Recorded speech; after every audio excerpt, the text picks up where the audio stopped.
नीलोखेड़ी हलके में चुनावों की आहट, कांग्रेसी उम्मीदवार के रूप में तिलक सब्रवाल की जोरदार एंट्री। क्या तिलक सब्रवाल होंगे कामयाब? क्या है तिलक सब्रवाल का नीलोखेड़ी के लिए मिशन फतेह? तो देखिए मेरे साथ मिशन फतेह सिर्फ बी पॉजिटिव न्यूज पर। नमस्कार, बी पॉजिटिव न्यूज पर आप सभी का स्वागत है। आज हमारे साथ हैं नीलोखेड़ी विधानसभा से कांग्रेस पार्टी के संभावित उम्मीदवार तिलक सब्रवाल जी। आइए बातचीत करते हैं, उनसे जानते हैं नीलोखेड़ी हलके के बारे में कि कैसी स्थिति उनको अपने हलके में दिखाई दे रही है और वो क्या कुछ नीलोखेड़ी के लिए करना चाहते हैं। तिलक जी, सबसे पहले बी पॉजिटिव न्यूज पर आपका बहुत बहुत स्वागत है। नेहा जी नमस्कार।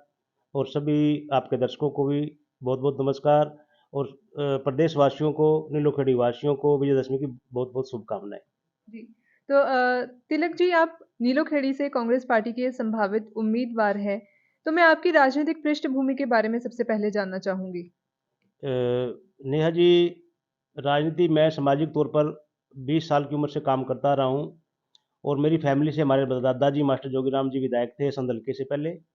और मैंने भी 2009 से 2009 में पानीपत ग्रामीण सीट से चुनाव लड़ा था, इंडिपेंडेंट चुनाव लड़ा था। और अब मैं बहन कुमारी शैलजा जी की टीम में काम कर रहा हूँ, बहन जी के साथ कांग्रेस पार्टी की विचारधारा से जुड़ के कांग्रेस पार्टी की विचारधारा के साथ काम कर रहा हूँ, बहन कुमारी शैलजा जी के साथ। जी। तो तिलक जी, क्या कुछ कहना चाहेंगे आप? नीलोखेड़ी विधानसभा में आप गांव दर गांव घूम रहे हैं, क्या स्थिति है हल्के की, क्या कुछ देखा आपने?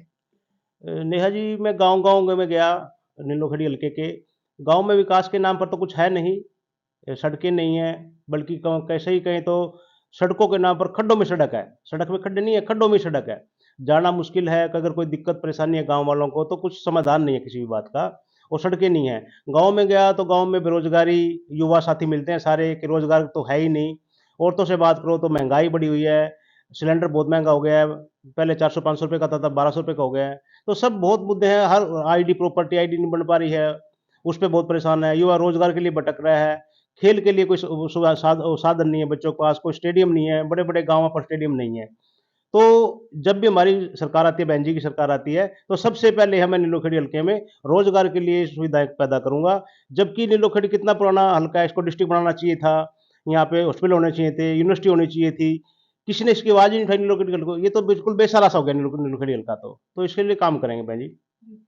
तो तिलक जी, नीलोखेड़ी विधानसभा में त्रावड़ी, नीलोखेड़ी, निसिंग 3 बड़े शहर हैं, लेकिन यहाँ तीनों शहरों में ही विकास की कमी नजर आती है। आपका क्या मानना है इस बारे में?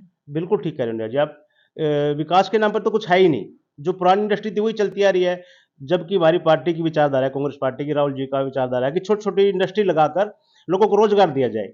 सबसे पहले तो हम ये काम करेंगे कि पूरे हल्के का पूरे डिस्ट्रिक्ट करनाल में रोजगार की जरूरत है।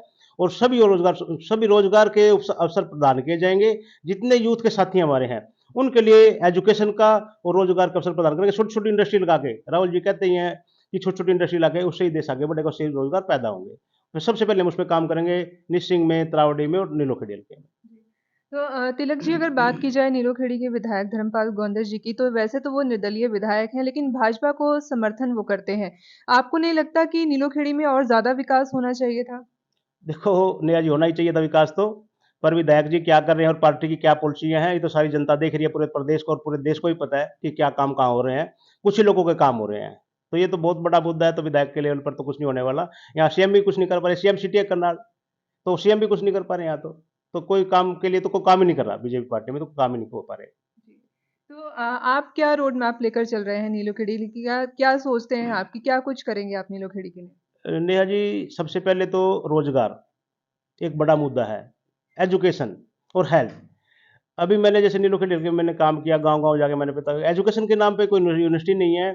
और हेल्थ के नाम पे कोई बड़ा हॉस्पिटल नहीं है। एक हॉस्पिटल में 8 साल से काम चल रहा है, तो उसका काम बंद पड़ा है। विधायक जी ने भी आवाज़ उठाई, धर्मपाल गोंदा जी ने, सबने आवाज़ उठाई, पर पार्टी अपने विधायक की बात नहीं सुन रही।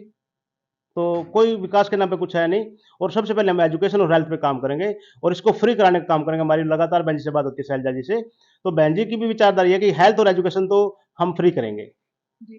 तो तिलक जी, महिलाओं के भी जो वोट हैं लगभग पुरुषों के बराबर ही हैं। तो महिलाओं के लिए आप क्या कुछ करना चाहेंगे? महिलाओं को उनके पूरे अधिकार मिलेंगे, पूरा मान-सम्मान मिलेगा। और हमारी सरकार में महिलाएँ रात के 12 बजे भी घर से निकलेंगी, तो उनको सेफ फ़ील करेंगे, उनको लगेगा कि बिल्कुल कोई दिक्कत नहीं है, जंगल राज नहीं होगा। जैसी कांग्रेस सरकार आती है हम इसमें काम करेंगे और कानून व्यवस्था को दुरुस्त करेंगे, जो बिगड़ी हुई है कानून व्यवस्था उसको दुरुस्त करेंगे। Tilak ji, B positive news से बातचीत करने के लिए आपका बहुत बहुत धन्यवाद। नमस्कार, आपके दर्शकों को बहुत बहुत नमस्कार, धन्यवाद।